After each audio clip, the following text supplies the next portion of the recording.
What's up, Bulldogs? All right, just finished my run, and I wanted to continue on the conversation that we had yesterday about embarrassment, how to avoid embarrassment, because I have another lens for you to look through to understand this a little bit better. So if you're familiar with my content, one of the things I always think about, it's the same thing as models, is looking at things through various lenses. And we can sometimes arrive at the same conclusion, but have a different path of getting there. And so this lens is a lens of resistance, right? So if you think about it, the reason why you get embarrassed or you have these awkward kind of situations is because you're resisting, right? So in that video yesterday, I talked about, what happens if you go into a party, you've got a drink in your hand, and as you're entering the party with all these people, you trip and fall and spill the drink all over yourself and fall on the ground. You're probably going to be embarrassed. Most people would be embarrassed. But I offered two ways to handle that, right? One of the ways was what most people would do, which is try to act like it didn't happen, or to pretend like it's not a big deal. Basically draw as little attention as possible at that point, or go and hide, right?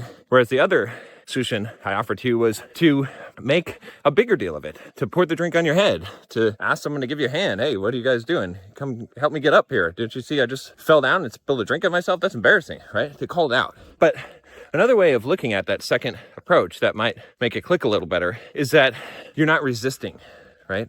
And so you'll find a lot of times in life that if you stop offering resistance, then you will have a lot more success, right? So if you think about it from that lens, right? So you fall, you spill the drink all over yourself. Now, what is resisting? Resisting is trying to make like it didn't happen, trying to prevent the embarrassment, trying to make it so that it's not drawing attention to yourself. But if you don't resist, then you're going with the flow of it, right? Okay, so this event happened. I fell down. All right, by pouring the drink on my head, what am I doing? I'm not offering resistance. I'm offering acceptance. I'm going with the flow of that thing that happened to me that maybe I didn't like, but I'm going to choose to like it. I'm going to choose to, you can think of it as sort of a mental judo. Instead of fighting against this thing, I'm going to go with it. Okay, life gave me this, right? You've heard that expression, if life gives you lemons, make lemonade. So you're using what life has given you instead of resisting it. And so if you want to avoid embarrassing situations, that's how you do it, is you just say, okay, I'm feeling nervous, I'm feeling scared, whatever it is, don't resist that. Go into it.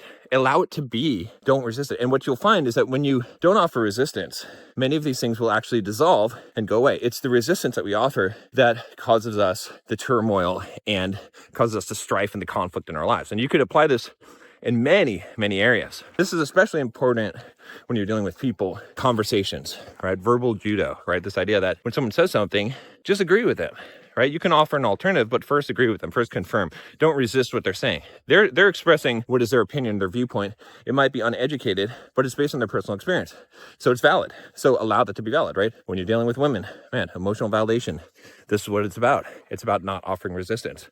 It's offering acceptance, saying, I see that you feel that way, right? You don't have to confirm the things that are opinions that they're presenting as facts are not necessarily facts, but you don't have to resist them.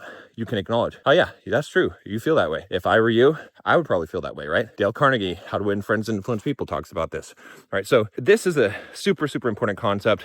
And like I said, if you want to not be embarrassed, don't offer resistance, right? If you want to really level up your life, you want to not resist the thing you should be doing, which is increasing your knowledge and your mindset in this area. Definitely click the link down below, join the Bulldog Mindset membership, and I have a lot more lessons and content that is more specifically targeted to helping you to be able to reach that next level in life. So click the link down below, and I'll see you tomorrow.